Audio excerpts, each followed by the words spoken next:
প্রথম প্রশ্ন, আমার বয়স ৩০ বছর, আমার কোমরে কৃত্রিম হাড় লাগিয়েছি, ডাক্তারের নিষেধ আছে সারা জীবন নিচে বসে কোনো কাজ না করতে। এখন আমি চেয়ারে বসে নামাজ পড়ি, আমার নামাজ হবে কিনা? খুবই গুরুত্বপূর্ণ প্রশ্ন ভাই। আমরা প্রথমে এই ভাইয়ের জন্য দোয়া করি যে আল্লাহ রাব্বুল আলামিন এই ভাই অসুস্থ আছেন, তাকে যেন শেফা কামেলা আজলা দান করুন, বলুন আমিন। যদি কারোর এরকম অসুস্থতা থাকে যে তার কোমরে কৃত্রিম হাড় লাগানো হয়েছে, যার কারণে তিনি বসে কোনো কাজ করতে পারবেন না, ফ্লোরে বসতে পারবেন না, তাহলে এই আল্লাহর বান্দা চেয়ারে বসে বা যেভাবে তার সুবিধা হয় সেভাবে বসে তিনি নামাজ পড়তে পারবেন।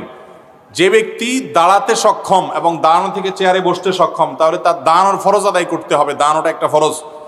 এরপরে রুকু সেজদা করতে পারে না, কোমর ভাঙতে পারে না, তাহলে চেয়ারে বসে হালকা একটু মাথা ঝুঁকি ইশারা করে রুকু বা সেজদা করবে, এইভাবে সে নামাজ পড়বে। কারণ লা ইউকাল্লিফুল্লাহু নাফসান ইল্লা উসআহা, আল্লাহ তাআলা কারোর সাধ্যের বাইরে কোনো কিছু করার জন্য তার উপরে কোনো নির্দেশ চাপায়া দেন নাই, বিধায় যতটুকু সাধ্যে আছে ততটুকু তিনি করবেন ইনশাআল্লাহ। কিন্তু আজকাল অনেকে আছেন একটু সামান্য শরীরটা ব্যথা, ভালো লাগে না, একটু কোমর ব্যথা মনে হয়েছে, একটু গায়ে জ্বর জ্বর মনে হচ্ছে, আর চেয়ারটা টান দিয়ে বসে উনি নামাজ শুরু করে দিয়েছেন। আছে না নাই? এরম সাহেব মার্কা নামাজ পড়লে সে নামাজ আল্লাহর কাছে কবুল হবে না। অবশ্যই আপনাকে দাঁড়িয়ে রুকু করে সিজদা করে নামাজ পড়তে হবে। যদি আপনার সক্ষমতাই না থাকে, আপনার ক্ষমতাই না থাকে, আপনি যদি অসুস্থ হয়ে যান, কোনোভাবেই পারেন না, তাহলে সেক্ষেত্রে আপনার জন্য জায়েজ হবে এই যে কোমরে এই আল্লাহর বান্দার হাড় লাগানো হয়েছে, কৃত্রিম হাড়, তিনি অসুস্থ, অতএব তার জন্য তিনি যদি রুকু সিজদা করতে না পারেন, চেয়ারে বসে ইশারা রুকু সিজদা করা জায়েজ আছে। এরপরে প্রশ্ন,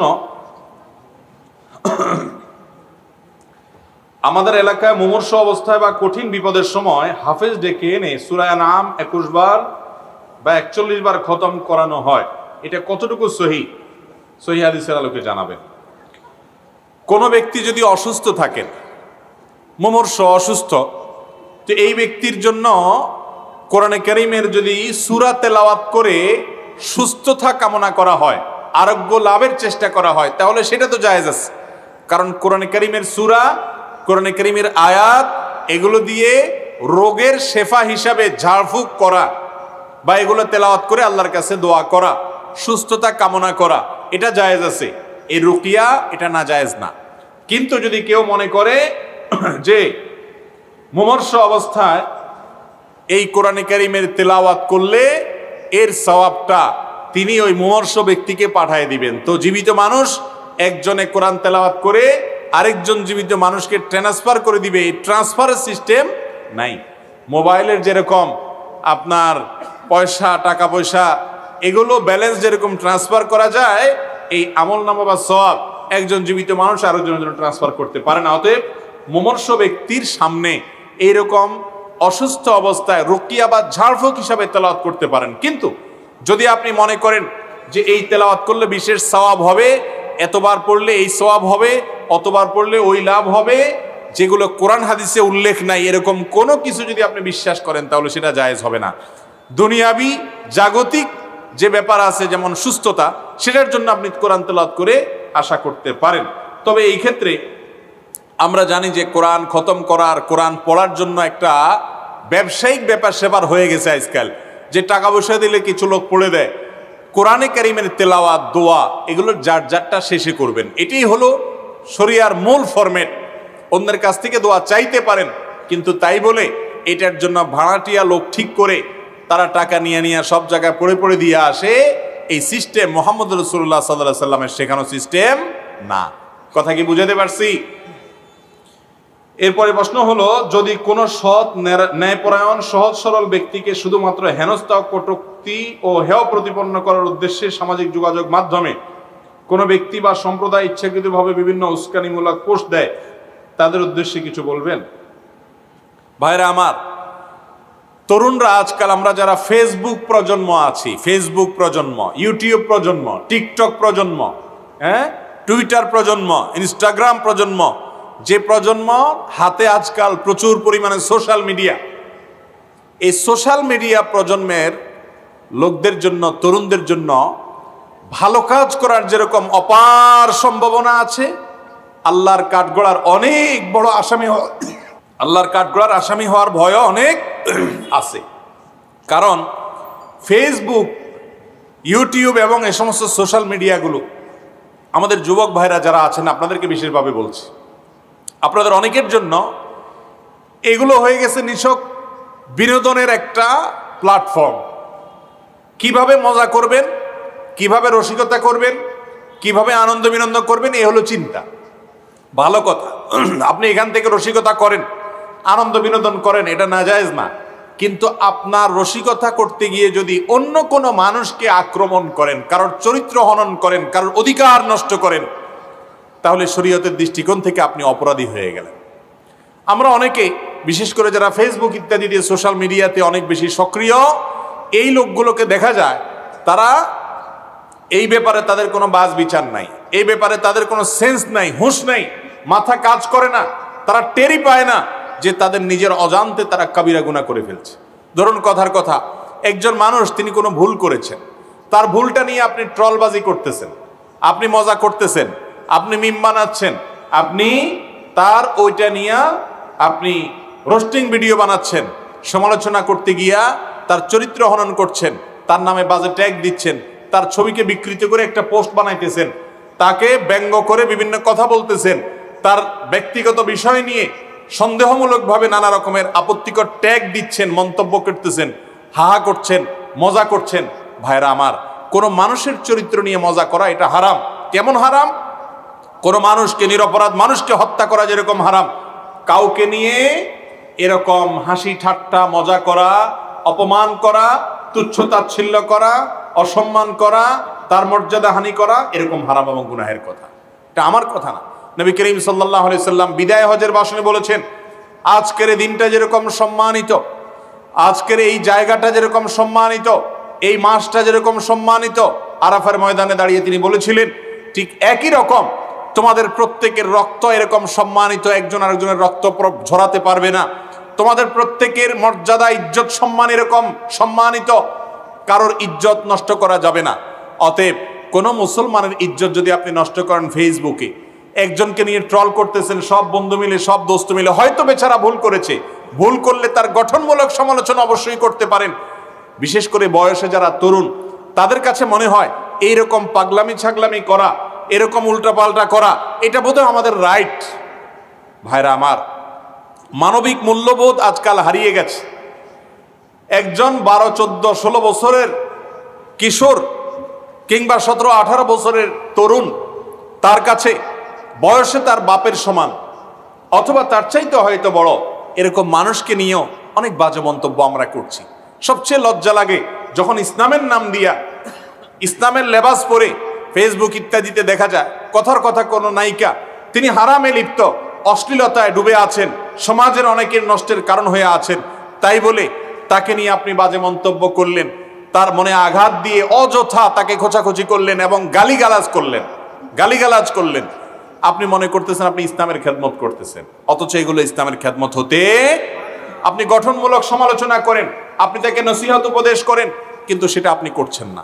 তরুণরা এবং আমাদের বয়সে যারা কিশোররা আছে, এদেরকে আমরা উস্কে দিচ্ছি। কিরকম উস্কে দিচ্ছি? তাদেরকে আমরা ভোগবাদী করে তুলছি। আপনি দেখবেন মা বাপ ছেলে মেয়ে যদি কোনো কিছু চায়, চাইতে দেরি আনতে দেরি না, ঠিক না ঠিক? চাইতে দেরি আনতে দেরি না। প্রবাসে যদি বাবা থাকে, বিদেশে যদি থাকে, তো কোনো কথাই নাই, বাবা কি লাগবে শুধু বলো, মোবাইল একটা চাইলে 3টা দিতে রাজি। আর দেশে থাকলেও একই কথা। ছেলে মেয়েকে বাবা মারা এখন দিতে দিতে দরকারের চাইতে আরো বেশি দিচ্ছে, যার কারণে তাদের মধ্যে ত্যাগ তিতিক্ষা করা, স্যাক্রিফাইস করা, মানবিক মূল্যবোধ থাকার যে একটা ব্যাপার আছে, সেটা আজ তরুণদের মধ্যে নাই, হারিয়ে গেছে। ভাইরা আমার, এটা খুবই খারাপ জিনিস। এর সবচেয়ে বড় সাফার হবে ওই তরুণ, ওই কিশোরের মা বাপ নিজেরা। কারণ সে তো ত্যাগ শিখে নাই তার বাপ মার কাছ থেকে, সে তো ভোগ শিখছে, শুধু বাপ মা তারে ভোগ করা শিখাইছে, স্যাক্রিফাইস শিখাই নাই। এই জন্য বাপ মার জন্য ত্যাগ করাও সে জানবে না। আজ ঘরে ঘরে দেখা যায় যে আমাদের ছেলে মেয়েরা মা বাবার কথা শোনে না। কেন কথা শুনবে? কারণ মা বাবা তো তাদেরকে শুধু ভোগ শিখাইছেন, ত্যাগ শিখান নাই। মুরব্বীদের জন্য যে স্যাক্রিফাইস করতে হয়, ছাড় দিতে হয়, এটা তো যুবকরা আজকাল ভুলে গেছে। আমাদের বাংলাদেশের মানুষের যে ঐতিহ্য ছিল, মুসলমান হোক আর হিন্দু হোক, সব ধর্মের মানুষের একটা কমন ঐতিহ্য ছিল যে বয়সে ছোটরা বয়সে বড়দেরকে মর্যাদা দিত। কিন্তু আজ ফেসবুক প্রজন্মের মধ্যে এই জিনিসটা দেখা যায় না। এবং ফেসবুকে যে ট্রলবাজি, কে কাকে নিয়ে ট্রল করছে, লোকটা কে, আর যেই হোক না কেন একজন মুসলমান, একজন মানুষ, তার মর্যাদাহানি আমি করতে পারি না, কিন্তু শয়তান আমাদেরকে দিয়ে করাচ্ছে।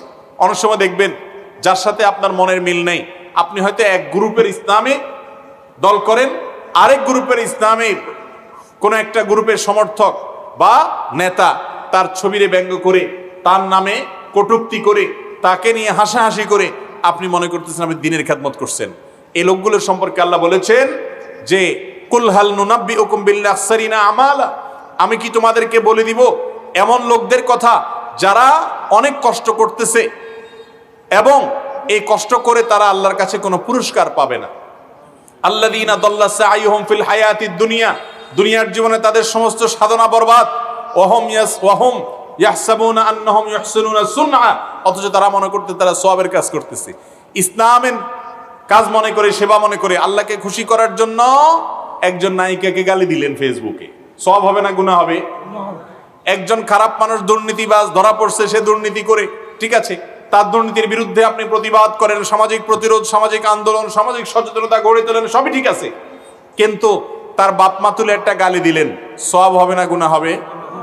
তো এইরকম মনে করতেছেন আপনি অন্যায়ের বিরুদ্ধে অবস্থান নিয়েছেন, কিন্তু অন্যায়ের বিরুদ্ধে অন্যায় কোনো নিয়ম অবলম্বন করে যদি আপনি অবস্থান গ্রহণ করেন, তাহলে সওয়াবের পরিবর্তে উল্টা কি হবে? গুনাহ হবে। বিধায় যারা ফেসবুক এবং সোশ্যাল মিডিয়াতে অ্যাক্টিভ, করজোড় করে আপনাদের কাছে অনুরোধ করি ভাইরা, বিশেষ করে তরুণরা, আল্লাহর ওয়াস্তে হেয়ালিপনা করবেন না, পাগলামো করবেন না। আপনি হাসি রসিকতা করেন, কিন্তু অন্যের চরিত্র নিয়ে ছিনিমিনি খেলতে যাবেন না। কাউকে নিয়ে মন্তব্য করার আগে 10 বার ভাববেন। এই মন্তব্য হয় মিজানে নেকামলের পাল্লায় উঠবে, না হয় বদামলের পাল্লায় উঠবে, দুইটার মধ্যে তৃতীয়টা হওয়ার কোনো সম্ভাবনা নেই। অতএব আপনার প্রতিটা মন্তব্য, আপনার প্রতিটা পোস্ট, আপনার প্রতিটা শেয়ার, এটাকে ভেবে চিন্তে করবেন। আপনি হাসি রসিকতা করেন, কিন্তু সেটা অন্যের অধিকার নষ্ট করে নয়, কারণ ইজ্জত নিয়ে ছিনিমিনি খেলা নয়। আল্লাহ তাআলা আমাদেরকে বুঝার তৌফিক দান করুন। এরপরে প্রশ্ন হলো, আমরা জানি নবী করিম সাল্লাল্লাহু আলাইহি ওয়াসাল্লাম এশার পর কথা বলতে পছন্দ করতেন না, দ্রুত ঘুমিয়ে পড়তেন। আমাদের সর্বোচ্চ কতটুকু জেগে থাকা উচিত এবং ওয়াজ মাহফিলগুলো কত রাত পর্যন্ত চালিয়ে যাওয়া উচিত বলে মনে করেন? খুবই সুন্দর এবং দরকারি প্রশ্ন ভাই। আমরা সারা বাংলাদেশে ওয়াজ মাহফিল যারা আয়োজন করেন, সবার কাছে আমরা উদাত্ত আহ্বান রেখেছিলাম যেন মডেল মাহফিল করেন, সবাই আদর্শ মাহফিল যেন করেন। এই মডেল মাহফিলের একটা অন্যতম বিশেষ গুরুত্বপূর্ণ দিক হলো গভীর রাত পর্যন্ত মাহফিল করা যাবে না। আলহামদুলিল্লাহ, আপনাদের এই মাহফিলটা সহনীয় পর্যায়ে আছে। 11টার ভেতরেই মাহফিল ক্লোজ হয়ে যাচ্ছে, যদিও এটা 10টা সাড়ে 10টার মধ্যে করতে পারলে আরো ভালো হতো। কারণ আমাদের নবী করিম সাল্লাল্লাহু আলাইহি ওয়াসাল্লাম এশার পরে কথাবার্তা বলা, আড্ডা মারা, এবং জেগে থাকা, এই কাজগুলো তিনি পছন্দ করতেন। কেন? নবী করিম সাল্লাল্লাহু আলাইহি ওয়াসাল্লাম যাই করতেন সেটা আমাদের জন্য উপকারী, আমাদের বুঝে আসুক বা না আসুক। দেখুন, তিনি এশার পর পর শুয়ে যেতেন। আজ আমরা জানি যে রাতের প্রথম প্রহরে অনেক বিশেষজ্ঞরা আমাদেরকে জানান যে রাতের 10টা থেকে 2টা পর্যন্ত এই সময়টার ঘুম মানুষের স্বাস্থ্যের জন্য অনেক উপকারী। এই সময়টার ঘুম মানুষের বডিতে ইমিউন সিস্টেমকে স্ট্রং করে, রোগ প্রতিরোধ ক্ষমতাকে বৃদ্ধি করে। তো আমার নবী করিম সাল্লাল্লাহু আলাইহি ওয়াসাল্লাম তো হুবহু এই কাজের কথা সেই 1450 বছর, প্রায় 1450 বছর আগে, 1400 বছরের বেশি সময় আগে তিনি বলে গেছেন। এখন আমাদের কাছে সেটার বাস্তবতা এবং যথার্থতা প্রমাণিত হলো যে রাতে তাড়াতাড়ি ঘুমাইলে আমাদের স্বাস্থ্যের জন্য ভালো। শুধু স্বাস্থ্যের জন্য ভালো তা নয়, ঈমান আমলের জন্য ভালো, কারণ রাতে তাড়াতাড়ি ঘুমাইলে ফজর নামাজ পড়া সহজ হবে। এই জন্য রাত গভীর পর্যন্ত মাহফিল করাটা অনুচিত। এখন কথা হলো, তাহলে 9টা 10টা পর্যন্তই বা মাহফিল কেন হবে? এর উত্তর হলো, মূলত এশার নামাজটা রাতের 1/3 পর্যন্ত দেরি করে পড়াটা উত্তম এবং ভালো। নবী সাল্লাল্লাহু আলাইহি ওয়াসাল্লাম এটা বলেছেন, তোমাদের জন্য কষ্টকর মনে না হলে আমি এশার নামাজকে বিলম্বে পড়ার নির্দেশ করতাম, আবশ্যক করে দিতাম। এই জন্য রাতে এশার নামাজটা 1/3 পর্যন্ত, 1/3 মানে সূর্য যখন ডুবে আবার ফজরের যখন ওয়াক্ত হয়, আজানের সময় হয়, এই 2 সময়কে ভাগ করে মোট যত ঘন্টা হবে তার 3 ভাগের 1 ভাগ সময়ের পরে এসে এই টাইমটাতে এশা পড়া হলো উত্তম এবং ভালো। সেই জন্য এই সুলুসুল লাইল বা 1/3 পর্যন্ত এনে এশার নামাজ পড়ার অংশ যদি আমরা হিসাব করি তাহলে এই 9টা, 9:30, 10টা এরকমই হয়। এই টাইমে নিয়ম হলো মাহফিল শেষ করে এশা পড়ে বাসায় চলে যাওয়া, যাতে করে তাড়াতাড়ি শুয়ে যাওয়া যায়। যারা মাহফিল করেন আমরা তাদেরকে অনুরোধ করি যে সুন্নাহ ফরম্যাটগুলোতে চলে আসেন। আলহামদুলিল্লাহ অনেক জায়গাতে এটা অনেকে আমল শুরু করেছেন, আবার অনেকে আমাদেরকে দিয়েই রাত 12টা, 11:30 পর্যন্ত মাহফিল করাচ্ছেন। আল্লাহ তাআলা মাহফিল কর্তৃপক্ষকে হেদায়েত দান করুন, তারা যেন মাহফিল করতে গিয়ে যাবার ইসলামের বিরোধী কাজ না করেন, সুন্নাত অনুযায়ী করেন। আমরা যারা রাত জেগে থাকি, এখন তো আর শহর আর গ্রাম নেই, সব জায়গায় নেট আছে, কারেন্ট আছে, যার কারণে রাত 12টা, 1টা পর্যন্ত আমরা বসে বসে মোবাইলে মুনাজাত করি। মোবাইলের মুনাজাত বুঝেন তো? মোবাইল টিপাটিপি করতে 2 হাত দিয়ে যেভাবে টিপাটিপি করেন অনেকটা মুনাজাতের মতোই লাগে। এই মোবাইলের মুনাজাত ধরে আল্লাহর কাছে মুনাজাত আপনি আমি ভুলে গেছি। আল্লাহ আমাকে আপনাকে মাফ করে দিন। সবাইকে আল্লাহর কাছে যেতে হবে ভাই, হিসাব দিতে হবে জীবনের। অতএব রাতে গভীর রাত পর্যন্ত মোবাইল টিপবেন না। মোবাইল টিপলে ফজর নামাজে মুসল্লি কম থাকবে। আপনাদের এলাকা ফজর নামাজে মুসল্লি বেশি থাকে না কম থাকে? বেশি থাকে বলে মাশাআল্লাহ। এরকম এলাকা থাকলে তো এটা তো ফেরেশতা এলাকা বলতে হবে। ভাইরা আমার, বেশিরভাগ এলাকাতে ফজর নামাজে মুসল্লি থাকে অন্য নামাজের তুলনায় কম, অথচ এই টাইমে বেশি থাকার কথা, কারণ সবাই তো কোনো ব্যস্ত নাই, মার্কেট নাই, অফিস নাই, আদালত নাই, সবাই হাজির আছে। মসজিদে মুসল্লি বেশি থাকার কথা, কিন্তু নাই। কারণ কি? ওই যে রাত ধরে মোবাইলের মুনাজাত ধরতে ধরতে দেরিতে ঘুমায়, ফজর সময় আর উঠতে পারে না। আল্লাহ তাআলা আমাদেরকে হেদায়েত দান করুন। এরপরে প্রশ্ন হলো, বিবাহের সময় স্ত্রী যদি স্বামীকে দ্বিতীয় বিবাহ না করার শর্ত দেয় তাহলে স্বামী কি সেটা মানতে বাধ্য? খুব দরকারি প্রশ্ন। বিবাহের সময় যদি কোনো মেয়ে মানুষ, পাত্রীপক্ষ বা পাত্রী নিজে যদি পাত্রকে শর্ত দেয় যে তোমার সঙ্গে বিবাহ বন্ধনে আবদ্ধ হচ্ছি, তবে শর্ত হলো তুমি আমাকে বিবাহ করার পর আর কোনো সতী নামতে পারবা না, আমার দ্বিতীয় বিয়ে করতে পারবা না, শর্ত দিলাম। স্বামী যদি সেই শর্ত মেনে বিয়ে করে, যে ঠিক আছে শর্ত মানলাম, এই শর্ত যদি মেনে বিয়ে করে, তাহলে স্বামী পরে আর বিয়ে করতে পারবে কি না? তো এটার উত্তরে উলামায়ে কেরামের অনেকেই বলেছেন যে স্বামী আর দ্বিতীয় বিয়ে করতে পারবেন না। যদি করেন বিয়ে হয়ে যাবে, কিন্তু স্ত্রী তার সংসার করা না করার ব্যাপারে ইখতিয়ার থাকবে, বিবাহ ভাঙার উদ্যোগ নেওয়ার ক্ষমতা এবং অধিকার স্ত্রীর থাকবে। অর্থাৎ স্ত্রী স্বামীর কাছ থেকে তালাক চাইতে পারেন এবং যথাযথ নিয়মে বিবাহ ভঙ্গের জন্য উদ্যোগী হতে পারেন, অধিকার তার থাকবে, কারণ তিনি শর্ত দিয়েছেন। আর আল মুসলিমুনা আলা শুরুতিহিম, মুসলমান যে শর্ত করবে ওই শর্ত তাকে রক্ষা করা আবশ্যক। নবী করিম সাল্লাল্লাহু আলাইহি ওয়াসাল্লাম বুখারীর এক হাদিসে বলেছেন, আহাক্কু শুরুতি আন তুফু বিহি মা মাস্তাহলালতুম বিহিল ফুরুজ, যার অর্থ হলো বিয়ের সময় যে সমস্ত শর্ত দেওয়া হয় বা যে শর্ত দেওয়া হয় ওই শর্ত রক্ষা করাটা অনেক গুরুত্বপূর্ণ। অন্য শর্তের মধ্যে এই শর্ত রক্ষা করাটা আরো বেশি গুরুত্বপূর্ণ। এই জন্য বিয়ের সময় কোনো স্ত্রী যদি শর্ত দেয় যে আমাকে বিয়ে করছো ভালো কথা, কিন্তু আমি তোমার গ্রামের বাড়িতে কিন্তু থাকবো না, এটা যদি তুমি মেনে নিতে পারো তাহলে বিয়ে করো। এটা মেনে যদি বিয়ে করেন তাহলে ঠিকই বউরে কোথায় রাখতে হবে? শহরে রাখতে হবে। অর্থাৎ বিয়ের সময় যে শর্ত দিবে ওই শর্ত মানতে হবে। আবার অনেক উলামায়ে কেরাম বলেছেন এই শর্ত ফাসেদ, এই শর্ত কোনো গ্রহণযোগ্য শর্ত নয়। তো যাই হোক, প্রথম মত অনুযায়ী যদি বিয়ের সময় এরকম শর্ত দেয় স্বামী সে শর্ত মানবে। যদি সে শর্ত ভঙ্গ করে তালাক হয়ে যাবে না, সম্পর্ক টিকে থাকবে। স্ত্রী যদি স্যাক্রিফাইস করে সেটা অনেক বেশি ভালো হবে। কিন্তু প্রথম মত অনুযায়ী স্ত্রী চাইলে সে শর্ত ভঙ্গ করার কারণে বিবাহ ভঙ্গের উদ্যোগ নিতে পারে, কিন্তু স্বামীর জন্য দ্বিতীয় বিয়ে করা বা অন্য কাউকে বিয়ে করা, এটা করার ফলে যে তার বিবাহ ভেঙে যাবে ব্যাপারটা সেরকম নয়। তবে ওয়াদা করলে সে ওয়াদা রক্ষা করা উচিত। ইমানদার ওয়াদা রক্ষা করবে। কোরআনে কারিমে আল্লাহ বিভিন্ন জায়গায় ইমানদারের বৈশিষ্ট্য, সফল মুমিনের বৈশিষ্ট্য বলতে গিয়ে বলেছেন, ওয়াল্লাযীনা হুম লিআমানাতিহিম ওয়া আহদিহিম রাউন, যারা অঙ্গীকার রক্ষা করে এরা হলো সফল ইমানদার, জান্নাতুল ফেরদাউসের মালিক। অতএব ইমানদার ওয়াদা করলে ওয়াদা রক্ষা করার চেষ্টা করবেন। তবে তার উপরে তাদের যে বিবাহ থাকা বা না থাকার সম্পর্ক, ব্যাপারটা কিন্তু সেরকম নয়। এরপরে প্রশ্ন হলো, ওয়াজের মজবা যতক্ষণ, শ্রোতাদের জজবাও ততক্ষণ। এই জজবা সুদূর প্রসারী লালন ও পালনের জন্য আমাদের ওয়াজ মাহফিল সমূহ আরো কিভাবে কম্প্রিহেন্সিভ ও প্রোডাক্টিভ করা যায়, আপনার মতামত আশা করছি। খুবই সুন্দর এবং দরকারি প্রশ্ন।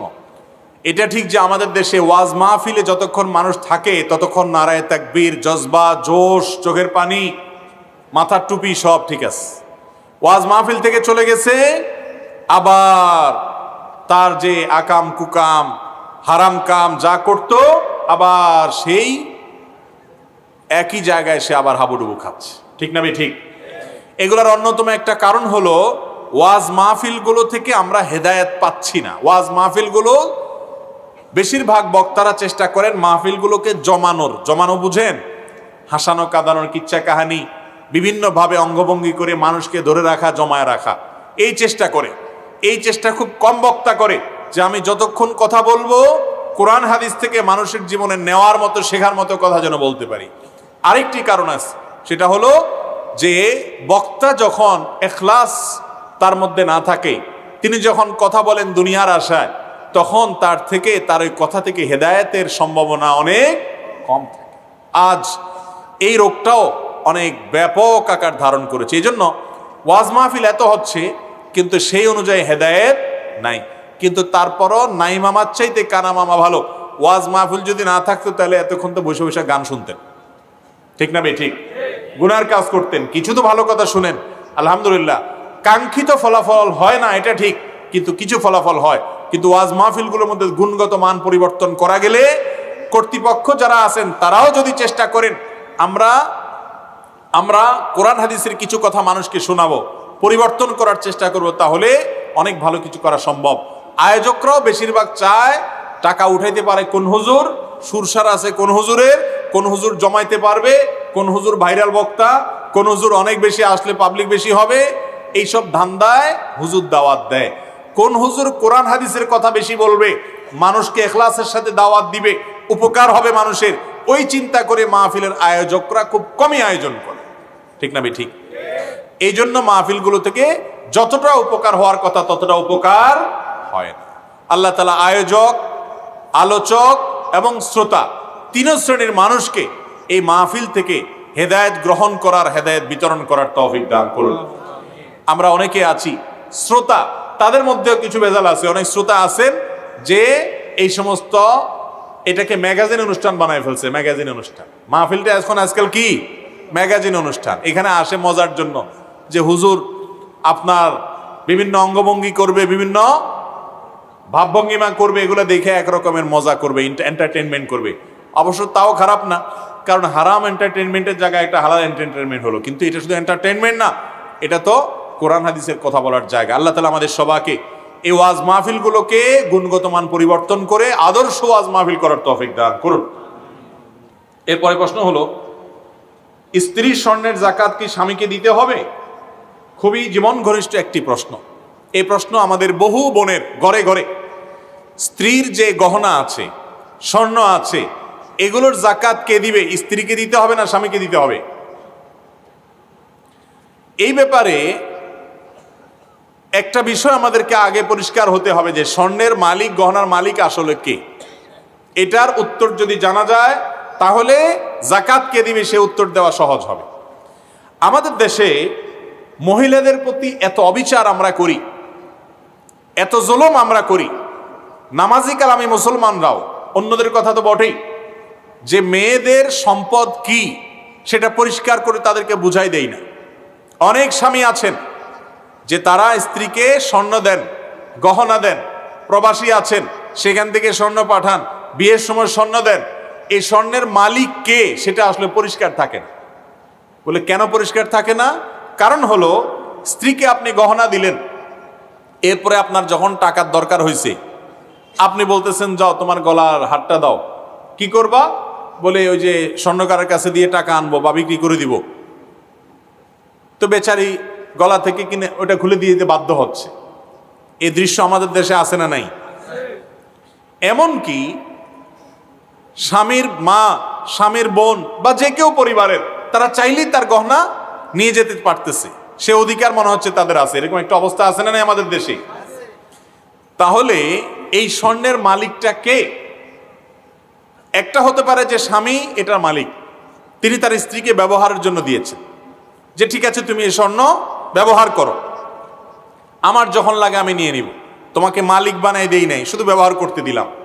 এরকম যদি হয় তাহলে তো এটা দান করা হলো না।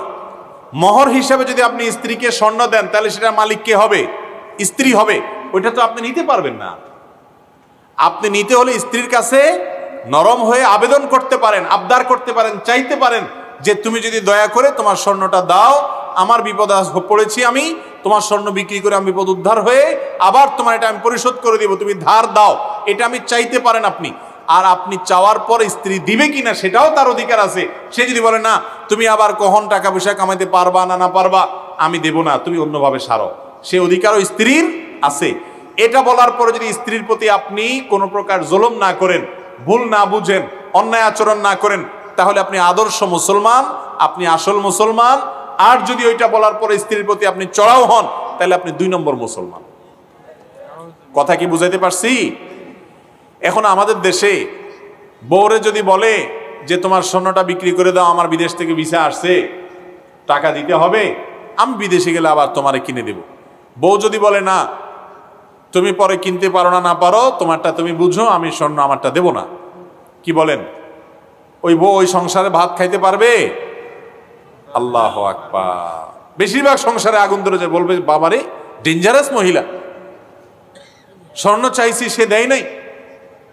অথচ যদি আপনি তাকে মোহর হিসাবে দিয়ে থাকেন, এটার মালিক সে আপনাকে দিবে না না দিবে এই এখতিয়ার তার। শরীয়ত সম্পদের ব্যাপারে প্রত্যেকের অ্যাকাউন্ট এবং হিসাব আলাদা আলাদা করার কথা বলে। অতএব স্ত্রীর গহনার মালিক কে? স্ত্রী। আপনি যদি তাকে গহনা দেওয়ার সময় এই নিয়ত করেন যে মালিক না, তোমাকে ব্যবহার করতে দিলাম, তাহলে সেক্ষেত্রে আপনাকে পরিষ্কার করতে হবে যে তোমাকে আমি ব্যবহার করতে দিলাম, আমার যখন দরকার আমি বিক্রি করব। তো এই জন্য স্ত্রীর গহনার জাকাত কে দিবে, এটা নির্ভর করে যে এই স্বর্ণের মালিক কে।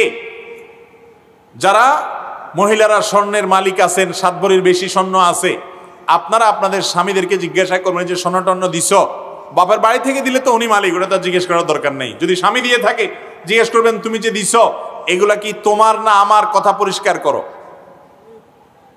এই পুরুষ ধরা পড়ে গেছে, আমতা আমতা করবে, আমতা আমতা বলবে না মানে তোমার আমার তো একই, বলবে না কাহিনী করবে না, কোনো কাহিনী নেই, সাফ সাফ বলো এটা কি তোমার না আমার। আমাকে যদি দিয়ে থাকো তাহলে আমি মালিক, আমি যা ইচ্ছা তা করবো, আমার মনে চায় বিক্রি করে ফেলো, মনে চাইলে আমার বোনকে দিয়ে দিব, ভাইরে দিয়ে দিব, ফেলে দিব, আমার ব্যাপার, অধিকার আমার। আর যদি তোমার হয়ে থাকে, আমাকে ব্যবহার করতে দিছো মনে হয়, তাহলে তো আরেক জিনিস, তাহলে জাকাত তুমি দিবা, কারণ তুমি মালিক। কথা বুঝতে পারছি? তাহলে স্ত্রীর গহনার জাকাত কে দিবে? গহনার মালিক যে, জাকাত সে দিবে। কথা কি বুঝতে পারছি? তো এই জিনিসটা পরিষ্কার করতে হবে যে স্বামী কি মালিকানা ধরে রাখছে না ছেড়ে দিছে। ছেড়ে দিছে তাহলে স্ত্রী সেটার মালিক হবেন এবং তাকে সেটার জাকাত দিতে হবে। যদি জাকাতের নেশা পরিপূর্ণ হয় 7 ভরি বা তার চেয়ে বেশি যদি হয়, তখন সবগুলোর বাজার মূল্য ধরে 2.5% হিসাবে জাকাত দিতে হবে। এরপরে প্রশ্ন হলো, কালো জাদু বিষয়ে পরিত্রাণের জন্য আপনার কাছে কিছু দিক নির্দেশনা আশা করি। আসলে আমি অনেকদিন ধরে নিজেকে অসুস্থ বোধ করছি। এর মধ্যে আমি স্বপ্নেও দেখছি আমাকে জাদু করা হয়েছে। স্বপ্নের মধ্যে জানানো হয়েছে নির্দিষ্ট স্থান থেকে জাদুর উপকরণটি তুলে ফেলতে। আর বিষয় সম্বন্ধে আপনার কাছে কিছু নির্দেশনা আশা করি। ভাইরা আমার, আমাদের দেশে একটা মহামারী চলছে এবং এই মহামারীটা শহরে গ্রামে সর্বত্র, শহরে আরো বেশি। সেটা হলো ঘরে ঘরে, জনে জনে এখন জাদুগ্রস্ত মানুষ এবং জিনের, দুষ্টু জিনের প্রভাবে প্রভাবিত অসুস্থ মানুষ। এই মানুষগুলোর সংখ্যা এত বেশি বেড়েছে যে কল্পনা করাও যায় না। শহরে বিশেষ করে বিভিন্ন জায়গায় এবং কি সোশ্যাল মিডিয়াতে আপনারা দেখবেন তান্ত্রিক, কবিরাজ, অমুক তমুক এই সমস্ত অ্যাডভার্টাইজ এখন মোড়ে মোড়ে, পিলারে পিলারে, বিভিন্ন জায়গায় জায়গায়। এই লোকগুলোর কাজই হলো কুফরি কালাম করা, জাদু করা। দেখুন, জাদুর মাধ্যমে মানুষকে ক্ষতিগ্রস্ত করা, দুষ্ট জিন লাগিয়ে দিয়ে মানুষকে ক্ষতিগ্রস্ত করা, এই জিনিসটা দিনের আলোর মতো পরিষ্কার। যারা এই পরিস্থিতির মুখোমুখি হয়েছেন তারা জানেন যে এটাকে যারা অস্বীকার করেন তারা এক বোকার স্বর্গে বাস করছেন, কারণ তারা বাস্তবতাকে অস্বীকার করেন। জিনে ধরা রোগী যারা দেখেছেন, এ রোগীর কাছে থেকেছেন, তারা জানেন যে জিনের অস্তিত্ব দেখা না গেলে কি হবে, মানুষের উপরে সওয়ার হলে দিনের আলোর মতো পরিষ্কার হয়ে যায় যে জিন সওয়ার হয়েছে। পৃথিবীর কোনো ডাক্তারের ক্ষমতা নেই, কোনো চিকিৎসা বিজ্ঞানের ক্ষমতা নেই ওই জাদুগ্রস্ত ব্যক্তিকে সুস্থ করার অথবা জিনে ধরা রোগীর জিন তাড়ানোর। কোরআনে কারীমের অলৌকিকতা, কোরআনের প্রতি ঈমান আনার জন্য একটা পয়েন্ট যথেষ্ট। আমি সবসময় বলি আল্লাহর প্রতি ঈমান আনার জন্য একটা পয়েন্ট যথেষ্ট, সেটা হলো জাদুগ্রস্ত ব্যক্তিকে যখন আল্লাহর কালাম পড়ে ঝাড়ফুঁক করা হয়, জিনে ধরা রোগীকে আল্লাহর কালাম পড়ে যখন ঝাড়ফুঁক করা হয়, সাধারণত এই ধরনের রোগীগুলো কোরআনের তেলাওয়াত সহ্য করতে পারে না। আমি এর আগেও বিভিন্ন সময় বলেছি যে আমি এমন রোগী দেখেছি কোরআন তেলাওয়াত এবং আজান শুনলে তার শরীর বাঁকা হয়ে যায়, পা এরকম বাঁকা হয়ে যায়, একবারে ধনুকের মতো বাঁকা হয়ে যায়, এরকম ভয়াবহ অবস্থা। এবং কোরআন তেলাওয়াত শুনলে পাগলের মতো হয়ে যায়, টিকতে পারে না, অস্থির হয়ে যায়। এরকম রোগী আজকাল ঘরে ঘরে।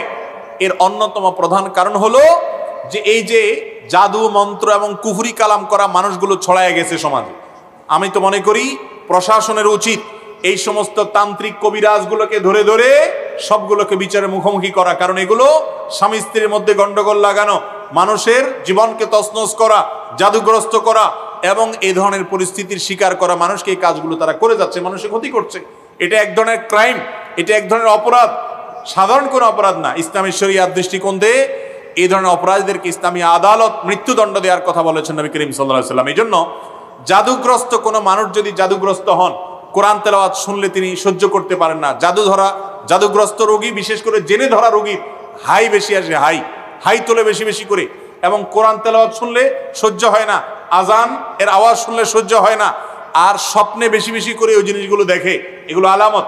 এগুলো যখন দেখবেন কোরআনে কারীমের সূরা বাকারা বেশি বেশি তেলাওয়াত করবেন, তেলাওয়াত শুনবেন, বাসায় হাই ভলিউমে তেলাওয়াত চালায় রাখবেন, যতটুকু ভলিউম সহ্য করতে পারেন কমপক্ষে ততটুকু ভলিউমে তেলাওয়াত চালু করে রাখবেন। ইনশাআল্লাহ এই সমস্ত জাদু দুষ্ট জিনের আক্রমণ থেকে রক্ষা পাবেন। আর এর পাশাপাশি সূরা ইখলাস, সূরা ফালাক, সূরা নাস, এগুলো হলো জাদুর জন্য সবচাইতে বড় মহৌষধের কাজ করে জাদুর রোগীর জন্য। নবী করিম সাল্লাল্লাহু আলাইহি সাল্লাম আমাদের রাসূল সাল্লাল্লাহু আলাইহি সাল্লামকে লাবিদ ইবনে আসম নামে এক কপাল পড়া এক দুষ্ট মানুষ জাদু করেছিল। নবী করিম সাল্লাল্লাহু আলাইহি সাল্লামকে সে জাদু করার ফলে তিনি অসুস্থ হয়ে পড়েছেন, এত অসুস্থ হয়ে পড়েছেন যে তাকে সুস্থ করার জন্য কোনো রোগ বালাই দূর করার জন্য ডাক্তার কবিরাজ দেখায় কোনো ট্রিটমেন্ট করে কোনো উপকার পাওয়া যাচ্ছিল না। তখন আল্লাহ রাব্বুল আলামিন ফেরেশতা পাঠিয়ে সূরা ফালাক, সূরা নাস, সূরা ইখলাস এই সূরাগুলো নাজিল করেছেন এবং এগুলোর মাধ্যমে ট্রিটমেন্ট করেছেন। এজন্য জাদুগ্রস্ত ব্যক্তিকে ফু দেওয়া, এগুলা পড়ে পড়ে এগুলা তেলাওয়াত বেশি বেশি করা, এবং যারা কোরআন হাদিসের আলোকে ঝাড়ফুঁক করে, কুফরি কালাম করে না, এরকম মানুষের কাছে গিয়ে কোরআন হাদিসের আলোকে ঝাড়ফুঁক গ্রহণ করবেন। আল্লাহ তাআলা জাদুগ্রস্ত মানুষ, জেনে ধরা মানুষগুলোকে সুস্থতা দান করুন। কিছু মানুষ আছে দেখবেন কোনো অসুখ বিসুখ নাই কিন্তু বিছানায় পড়ে গেছে, কোনো কাজ করতে পারে না, বাসার বাইরে যেতে পারে না। ডাক্তাররা সাধারণত দেখে বলে দেয় মানসিক রোগী। হ্যাঁ, অনেকে মানসিক রোগী আছেন সেটা যেমন সত্য, তবে এই টাইপের রোগী বেশিরভাগ ক্ষেত্রে জাদুগ্রস্ত বা জিনে ধরা রোগী। এই বাস্তবতা আমার সামনে একটি নয় বহু কেস দেখার সুযোগ হয়েছে। কোনো রোগ ধরা পড়ে না, ডায়াগনোসিস হয় না, কিন্তু লোকটা শেষ হয়ে যাচ্ছে আস্তে আস্তে। এগুলো জাদুর কারণে এবং দুষ্টজনের প্রভাবে। আলহামদুলিল্লাহ প্রপার ট্রিটমেন্ট যদি করতে পারেন, যদিও এই ঝাড়ফুঁক করা মানুষগুলোর ভিতরে বেশিরভাগ লোকই বাটপার কিসিমের হয়, এগুলোকে ধান্দা বানায় নেয়, ভালো মানুষ নিয়ে গেলেও বলে হাই রে আপনারা জাদু করে শেষ করে ফেলেছ, তার ব্যবসা জমানোর জন্য। এরকম লোকও আছে, আবার ভালো মানুষও আছে পরিমাণে কম। তো যারা জাদুগ্রস্ত বা জিনে ধরা রোগী এরকম নিজেকে মনে হয়, কোনো রোগ ভালো হচ্ছে না, কোনো ট্রিটমেন্টে কোনো ডায়াগনোসিস হচ্ছে না, রোগ নির্ণয় হচ্ছে না, তাহলে চেষ্টা করবেন যে কোনোভাবে এই কোরআন হাদিসের ঝাড়ফুঁক নেওয়ার। আল্লাহ তাআলা আমাদের সবাইকে হেফাজতে থাকার তৌফিক দান করুন। এরপরে প্রশ্ন হলো, আমি একজন কলেজ পড়ুয়া ছাত্র, কিছুদিন আগেও আমি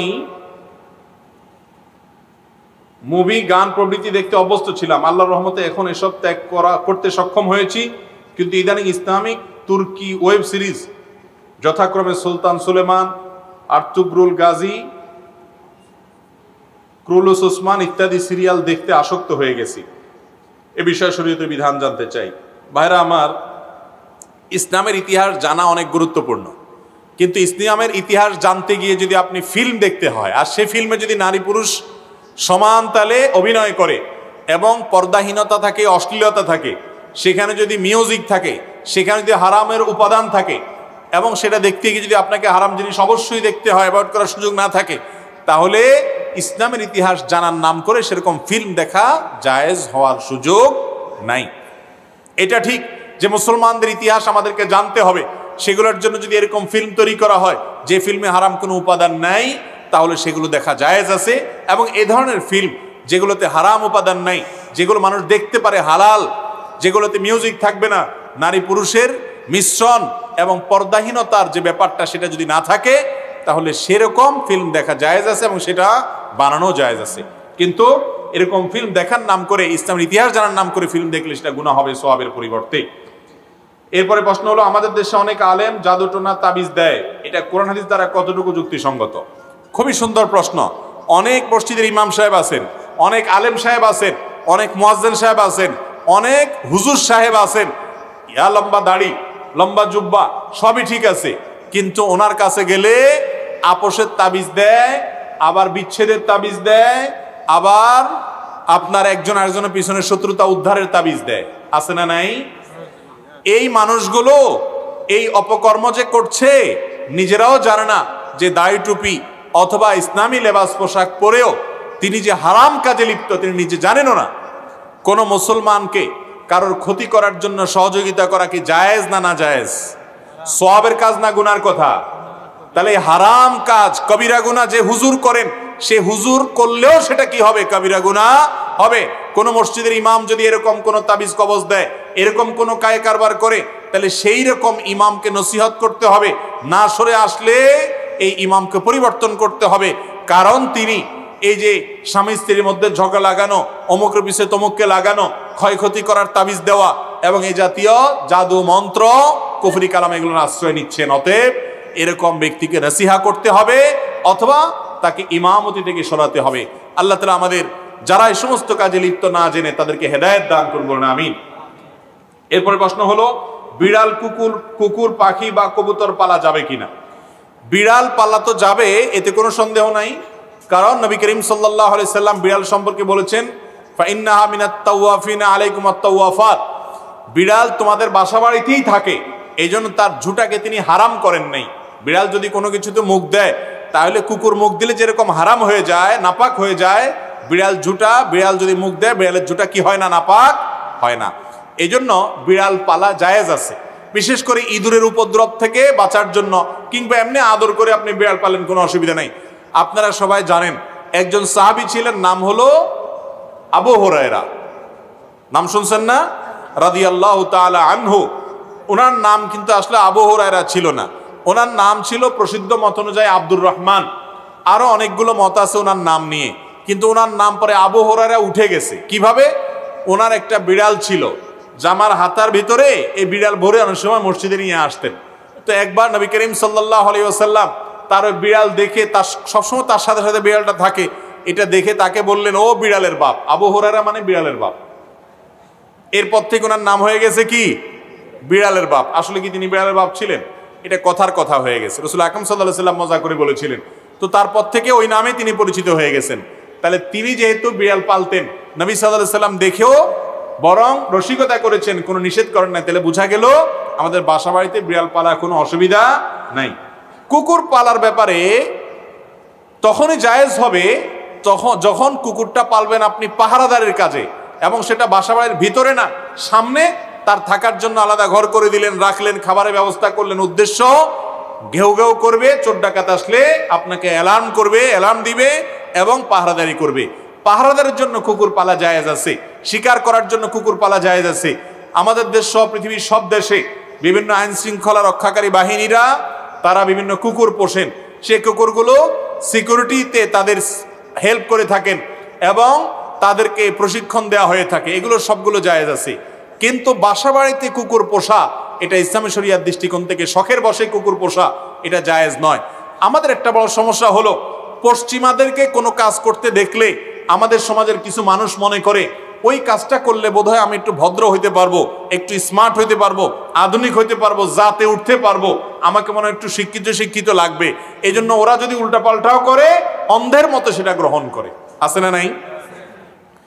নবী করিম সাল্লাল্লাহু আলাইহি সাল্লাম বুখারী হাদিসে বলেছেন, লা তাদখুলুল মালাইকাতু বাইতান ফিহি কালবুন আও সূরা, যে বাড়িতে কুকুর থাকে, শখের বশে কুকুর পালে কেউ, সেই বাড়িতে আল্লাহর রহমত নিয়ে ফেরেশতা প্রবেশ করে না। তার নবী করিম সাল্লাল্লাহু আলাইহি সাল্লাম নিষেধ করেছেন। এবং কুকুরের মধ্যে কিছু কিছু কুকুর আছে শয়তানের সুরত ধরে আসে। আপনারা দেখবেন হাদিসে যেটা নিষেধ আছে ওইটা আরো বেশি করে। পশ্চিমারা বিড়ালও পালে, কিন্তু বিড়ালের চেয়ে কুকুরের সাথে দুস্তিতে একটু বেশি, কারণ হাদিসে নিষেধ আছে, এই জন্য শয়তান ওটা আরো বেশি করে করায়, ক্ষতিগ্রস্ত করতে চায়। মুসলমানের সন্তান কুকুরের গলায় একটা শেকল লাগাইয়া বিদেশি কুকুর কিনে সাথে হাঁটাতে হাঁটাতে নিয়ে যায় এবং খুব আদর কদর করে, মনে করে এর মাধ্যমে তিনি ভদ্র হয়ে গেছে। ওই পশ্চিমাদেরকে যা দেখে অন্ধের মতো মনে করে ওইটা অনুকরণ করলে সে ভদ্র হবে, তথাকথিত স্মার্ট হবে, আধুনিক দেখাবে। এরা হলো সবচাইতে বেশি পশ্চাৎপদ, এরা হলো সবচাইতে বেশি বিবেককে অন্যের গোলামি করে নিজেকে গোলামের জিঞ্জিরে আবদ্ধ করে ফেলেছে। মুসলমানের জন্য কুকুর শখের বশতে পালা জায়েজ নাই, তবে প্রয়োজনে বশতে পালতে পারেন। আর আল্লাহ সৃষ্টি বিষয়ে তা খাবার দিবেন বা কোনো অসুস্থ হলে সেবা দিবেন, সেটা কোনো নাজায়েজ বিষয় নয়। তবে বাসা বাড়িতে পালা জায়েজ নয়, শখের বশতে হারাম। আর পাখি যদি আপনি পালতে চান, কবুতর পালতে চান, যে সমস্ত পাখি বিশেষ করে কবুতর খাঁচায় পালা যায় তো পালেন, কোনো অসুবিধা নেই। আর যে পাখিগুলো খাঁচায় পালা যায়, খাঁচায় পালার মতো সেগুলো পালেন, যেমন টিয়া পাখি ইত্যাদি। কিন্তু যেই পাখি উড়ে বেড়ায় আপনি সেগুলোকে খাঁচা বন্দি করে রাখছেন এবং এটা রেখে তাকে কষ্ট দিচ্ছেন, সেটা কিন্তু জায়েজ নয়। আর যেগুলো খাঁচাতেই পালার জন্য উপযোগী এই টাইপের, বাহিরে রাখলে বরং, ছেড়ে দিলে বরং সেগুলো মারা যাবে, তাহলে সেই রকম পাখি পালতে অসুবিধা নাই। এরপরে প্রশ্ন হলো, গর্ভাবস্থায় মিরকা মাছ খেলে নাকি গর্ভের সন্তান প্রতিবন্ধী হয়, বিষয়টা কতটুকু শরীয়ত সম্মত? সম্পূর্ণ কুসংস্কার, ভিত্তিহীন এবং ভুয়া। যত ফতোয়া এদেশে আছে ভুল ফতোয়া, যত বাজে ফতোয়া আছে, ভুল মাসআলা আছে, ফতোয়াবাজি আছে, এটা এদেশে দুই শ্রেণীর মানুষের বিরুদ্ধে প্রয়োগ করা হয়। এক হলো মসজিদের ইমাম সাহেবদের বিরুদ্ধে ফতোয়া দেখবেন একটু বেশি, দরকারেও বেদরকারেও সত্য ফতোয়া যা থাকে, ভুয়া ফতোয়া আরো বেশি থাকে। আর আরেকটা হলো মহিলাদের বিরুদ্ধে যে কত ফতোয়া। মিরকা মাছ খেলে গর্ভের সন্তানের নাকি ক্ষতি হইতে পারে, তাইলে যেই বেটার ছেলে ওই বেটা খেলে ক্ষতি হবে না কেন? পুরুষ খাইতে পারবে কিন্তু মহিলার ব্যাপারে ফতোয়া। এরকম ভুল ফতোয়া, ভিত্তিহীন ফতোয়া অনেকটা আমাদের দেশে আছে। গর্ভাবস্থায় কোনো নারীর জন্য কোনো খাবার নিষিদ্ধ হবে তখন যদি বৈজ্ঞানিকভাবে ডাক্তারি গবেষণার মাধ্যমে প্রমাণিত হয়, অভিজ্ঞতার মাধ্যমে প্রমাণিত হয় যে এই খাবারগুলো গর্ভবতীর জন্য ক্ষতিকর, তাহলে সেটা খাওয়া যাবে না। কিন্তু মিরকা মাছের পর এরকম কোনো কথা নাই, অতএব এগুলো খাওয়াতে কোনো অসুবিধা নাই। এরপরে প্রশ্ন হলো, অনেক আলেম বলে থাকেন যে এক এক নামাজের পর এক এক সূরা পাঠ করার অনেক ফজিলত আছে, যেমন ফজরের পর সূরা ইয়াসিন, মাগরিবের পর সূরা ওয়াকিয়া, এশার পর সূরা মুলক। এগুলো কি সঠিক? ভাইরা আমার, এর মধ্যে মাগরিবের পরে হোক আর এশার পরে হোক রাত্রে সূরা মুলক পড়ার ফজিলত আছে। আর সে ফজিলত হলো রাতে সূরা মুলক পাঠ করলে, নিয়মিত পাঠ করলে ওই ব্যক্তির কবর আযাব মাফ হবে ইনশাআল্লাহ। এর বাইরে ফজরের পরে সূরা ইয়াসিন পাঠ করার বিষয়ে বিশুদ্ধ কোনো হাদিস বর্ণিত হয়নি। যে সমস্ত বর্ণনা এক্ষেত্রে পাওয়া যায় সূরা ইয়াসিনের কে কেন্দ্র করে, সেগুলো বিশুদ্ধতার মানদণ্ডে উত্তীর্ণ নয়, সহিহ নয়, বরং দাঈফ। আর মাগরিবের পর সূরা ওয়াকিয়া পাঠ করলে রিজিকের অনটন দূর হয়, এই মর্মে কিছু বর্ণনা পাওয়া যায়, সেগুলো সনদ দিয়েও অনেক মুহাদ্দিসগণ আপত্তি তুলেছেন, তবে বর্ণনা আছে। এরপরে প্রশ্ন হলো, যখন কোনো মানুষকে দাফন করা হয় এবং দাফন করা শেষ হলে দেখা যায় কোনো এক লোক এর মাধ্যমে কবরের উপর পানি দেয়, এটা কতটুকু শরীয়ত সম্মত? ভাই, কেউ মারা গেলে তার কবরের উপরে নিয়মিত পানি দেওয়ার বিশেষ কোনো ফজিলত নাই।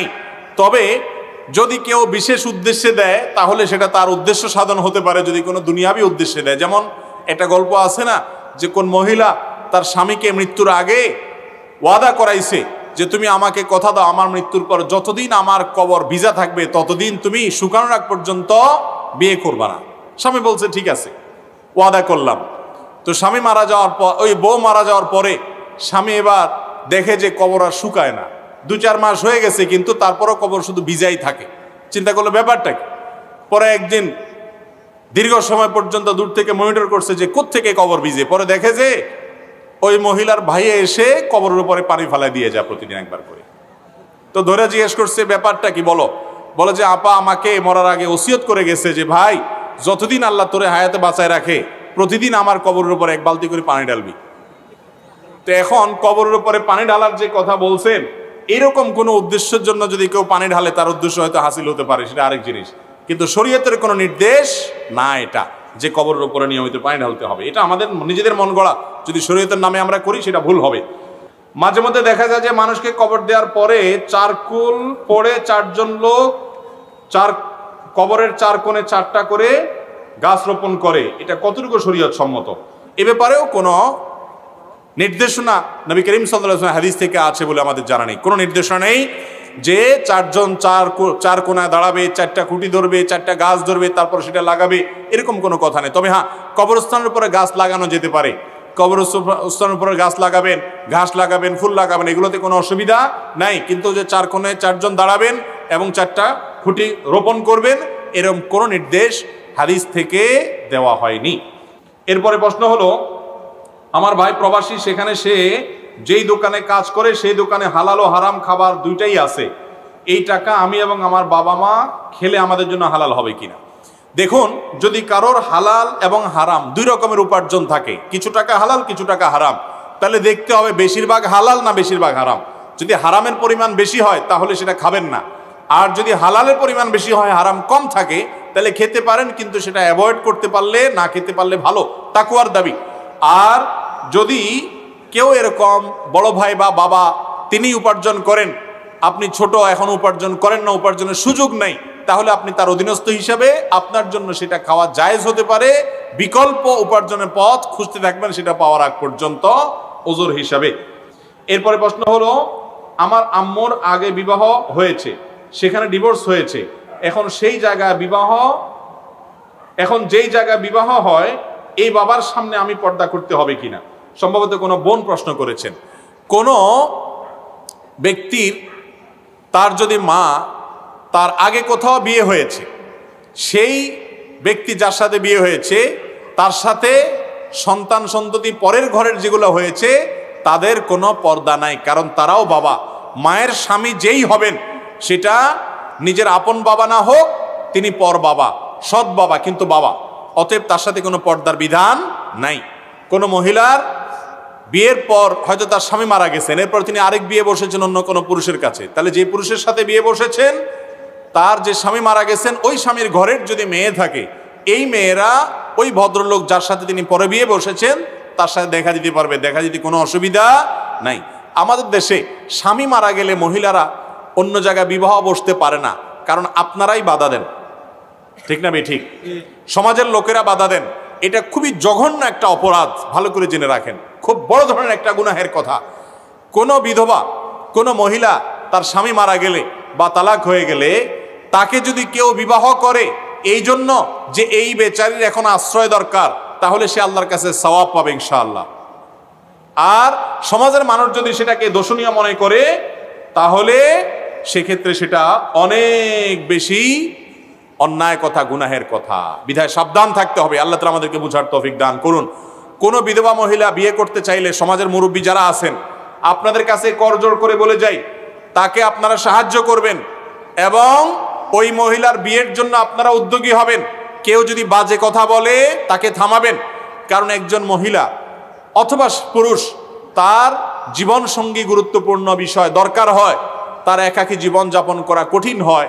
অনেক সময় সমাজে নানা রকম বিপত্তির মুখে পড়তে হয়, অভিভাবকের প্রয়োজন হয়, সঙ্গীর প্রয়োজন হয়।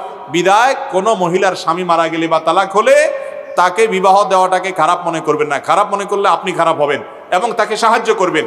বেশিরভাগ সন্তানদের আমি দেখি বাংলাদেশে, যে কথার কথা আপনার মা মারা গেছে, আপনার বাবার বয়স 50, 60, 65 এরকম, কিন্তু শারীরিকভাবে শক্ত বা দুর্বল যাই হোক, ভদ্রলোক হয়তো বিবাহ করতে চান, কিন্তু ছেলে মেয়েদের ভয়ে বিবাহ করতে পারেন না। আছে না নাই? শুধু আসেনি, বরং ঘরে ঘরে ছেলে নামাজি, হুজুর, হয়তো দাড়ি টুপি আছে, হয়তো আলেমও, কিন্তু এটা সহ্য করে না যে বাপে অন্য কোনো মহিলাকে বিবাহ করো। এই রোগটা আছে না নাই? মায়ের ক্ষেত্রে তো আরো বেশি, যে কারোর মা বিধবা হয়ে গেছেন, আপনার বাবা মারা গেছেন, আপনি সন্তান হিসাবে আপনার বাবা আপনার মাকে তালাক দিয়েছেন, অথবা অন্যায় করেছেন, অত্যাচার করেছেন, চলে আসতে বাধ্য হয়েছেন ভদ্র মহিলা, কিংবা মারা গেছেন, আপনি এখন আপনার মা যদি অন্য কারোর কাছে বিয়ে বসে আপনি খারাপ মনে করেন, এরকম সন্তান আছে না নাই? এই সন্তান হলো কুলাঙ্গার সন্তান, অমানুষ সন্তান, স্বার্থপর সন্তান, বেয়াদব সন্তান। কারণ কি জানেন? কারণ হলো আপনার বাবা আপনার মায়ের মৃত্যুর পর তার সঙ্গী দরকার হয়, একাকী থাকতে পারে না মানুষ, যখন বৃদ্ধ হয়ে যায় বিশেষ করে একাকী থাকাটা অনেক কষ্টের হয়, একটু সুখ দুঃখের কথা বলার জন্য মানুষ হয়, তার সঙ্গ দেওয়ার জন্য, তার সময় কাটাবার জন্য, তাকে বিয়ে দেওয়ার জন্য উদ্যোগী হওয়া আপনার দায়িত্ব। আপনি স্বার্থপর, আপনি সম্পদ নিয়ে চিন্তা করতেছেন, যদি আরেক জায়গায় বিয়ে দেয় তাহলে সম্পদের ভাগ অন্যরা পেয়ে যাবে, ঠিক না ঠিক? তো যেই সন্তান বাপ জন্ম দেওয়ার পরে বাপের বিপদে বাপের সুখের কথা চিন্তা করতেছেন না, আপনি নিজেরটা চিন্তা করতেছেন, আপনি কুলাঙ্গার সন্তান নয় কি ভালো সন্তান? আল্লাহ তাআলা আমাদেরকে বুঝার তৌফিক দান করুন। দৃষ্টিভঙ্গি পাল্টাতে হবে ভাই, দৃষ্টিভঙ্গি পাল্টাতে হবে, তাহলে সমাজ ঠিক হয়ে যাবে, আলোকিত হবে। আল্লাহ আমাকে আপনাকে আমাদের সবাইকে তৌফিক দান করুন। মোহতারাম হাজিরের সময় অনেক হয়ে গেছে, আর এক দুইটা প্রশ্ন দিয়ে আমি শেষ করতে হবে। এরপরের প্রশ্ন হলো, আমার আব্বু অনেক টাকার মালিক কিন্তু সে যাকাত দেয় না। তো আমার প্রশ্ন হলো, আমার আব্বুর মৃত্যুর পরে তার টাকা থেকে বা আমাদের টাকা থেকে যাকাত হিসাব করে আগের টাকাগুলো থেকেও হিসাব করে দিলে কি আল্লাহ আব্বুর কবর আযাব মাফ করবে? অনেকের এই সমস্যা আছে, বাপে টাকার যাকাত দেয় না, এখন ছেলে হিসেবে আপনি যাকাত দিবেন কিনা? আপনার বাপ 10 বছর যাকাত না দিয়ে মারা গেছেন, আপনি ছেলে হিসাবে অবশ্যই সেই 10 বছরের যাকাত কত টাকা আসে বের করে আপনি যাকাত দিয়ে দিবেন। এর মাধ্যমে আপনার বাবাকে দায়মুক্ত আল্লাহ করতে পারেন, এর পাশাপাশি তার জন্য আল্লাহর কাছে ইস্তিগফার মাফও চাইবেন। আশা করা যায় আপনার বাবাকে আল্লাহ রাব্বুল আলামিন মাফ করবেন। এরপরে প্রশ্ন হলো, আত্মহত্যা করা তো মহাপাপ, আর আল্লাহ তাআলা সকল মানুষের কার কিভাবে মৃত্যু হবে তা নির্ধারণ করে রেখেছেন। তাহলে একজন মুসলিম যখন আত্মহত্যা করেন, কি এমন কারণে আল্লাহ তাআলা তার জন্য আত্মহত্যার মৃত্যু নির্ধারণ করে রেখেছেন? এটা কি তার কোনো পাপের কারণে? ভাইরা আমার, কোন মানুষ কিভাবে দুনিয়া থেকে যাবে তাকদিরে লেখা আছে, তার বাইরে হবে না, তার ব্যতিক্রম হবে না। কিন্তু এর মানে এই নয় যে এটা তার তাকদিরে লেখা আছে দেখে তার কোনো দায় নাই, বরং তার দায় অবশ্যই আছে। তবে তার দায়টা হলো কি, সে কেন আত্মহত্যা করার জন্য উদ্যোগ নিয়েছে এবং তার যে ক্ষমতা আছে আত্মহত্যা করার জন্য যে পদক্ষেপগুলো নেওয়া সেগুলো সে কেন নিয়েছে, এজন্য তার শাস্তি হবে। বাকি তার সময় মতো মৃত্যু হয়েছে সেটা ভিন্ন বিষয়। আর তার জীবনে কি ঘটবে আল্লাহ রাব্বুল আলামিন জানেন, সেটা আল্লাহ তাআলা নির্ধারণ করে রেখেছেন। বিধায় তাকদীরকে দোষারোপ দেওয়া চলবে না, দোষারোপ করতে হবে নিজের কর্মকে, যে কেন সে ডিপ্রেশনের কারণে, পেরেশানির কারণে আত্মহত্যার পথ বেছে নিয়েছে, এজন্য তাকে শাস্তি ভোগ করতে হবে। কিন্তু তার মৃত্যু হলো কি হলো না সেটা সম্পূর্ণ আরেক বিষয়। এরপরে প্রশ্ন হলো, কবরের পাশে গিয়া বিনা ওযুতে দোয়া করা যাবে কি না? কবরের পাশে জিয়ারত করার জন্য আপনি পাশ দিয়ে যাচ্ছেন, সালাম পেশ করবেন, এটা সুন্নাত, সওয়াব হবে। কবরবাসীকে সালাম দিবেন, শান্তির দোয়া করে যাবেন, তাতে কবরবাসীর উপকার হবে, আপনারও স্মরণ হবে মৃত্যুর কথা কবর জিয়ারত করলে। তো এই সালাম দেওয়ার জন্য অজু কোনো আবশ্যক না, বিনা অজুতে সালাম দিলেও আপনার কবর জিয়ারত হয়ে যাবে। তবে অজু অবস্থা করলে তো অবশ্যই ভালো। অতএব কবরের পাশ দিয়ে রাস্তা আছে, রাস্তা দিয়ে আপনি হেঁটে যাচ্ছেন, যাওয়ার সময় সালামুন আলাইকুম দারা কওম মুমিনিন, হে ঈমানদাররা যারা কবরে শায়িত আছে তোমাদের প্রতি শান্তি বর্ষিত হোক, ওয়া ইন্না ইনশাআল্লাহু বিকুম লাহিকুন, আমরা তোমাদের পর চিরে আসতেছি, আমরাও কবরে আসবো এক সময়। এরকম দোয়া করা, সালাম দেওয়াটা সুন্নাত, এটার জন্য ওযু আবশ্যক নয়, ওযু ছাড়াও আপনি সালাম দিতে পারবেন, কোনো অসুবিধা নাই। আরেকটা প্রশ্ন, একজন মানুষ মারা যাওয়ার পর থেকেই ওর কবরের পাশে কুকুর কান্নাকাটি করে, মাটিও খনন করে ফেলতে চায়, এটার ব্যাখ্যাটা কি জানতে চাচ্ছি। কারোর কবরের কাছে যদি কুকুর গিয়ে ছটপট করে, অস্থির হয়, কান্নাকাটি করে, মাটি খুঁড়ে ফেলতে চায়, তাহলে কি কারণে আল্লাহ তাআলা ভালো জানেন। কুকুরের কোনো সমস্যা থাকতে পারে, ওখানে কুকুরের কোনো কিছু থাকতে পারে। তবে একটা হাদিস থেকে আমরা জানতে পারি, কবরের যে আযাব হয় মানুষের, এটা মানুষ শুনতে পায় না, কিন্তু চতুষ্পদ জন্তুদের অনেকেই শুনতে পায়। আল্লাহ রাব্বুল আলামিন যাকে শোনাতে চান সে শুনতে পায়, এবং সবসময় যে এটা ফিল করে তারা অস্থির হয় তাও না, কিন্তু এরকমটি ঘটে, এরকম বিভিন্ন হাদিস থেকে জানা যায়। এজন্য কুকুর কোনো কবরের উপর এরকম করলে আমরা নিশ্চিত নই যে সে কবরে আযাব হচ্ছে, ওই ব্যক্তির প্রতি কুধারণা করার সুযোগ নেই। তবে হ্যাঁ, অবশ্যই একজন মুসলমান হিসেবে ওই কবরবাসীর জন্য দোয়া করা, তার জন্য আল্লাহর কাছে মাগফিরাত কামনা করা, তার জন্য দান সাদকা করা, এই কাজগুলো আমরা করব।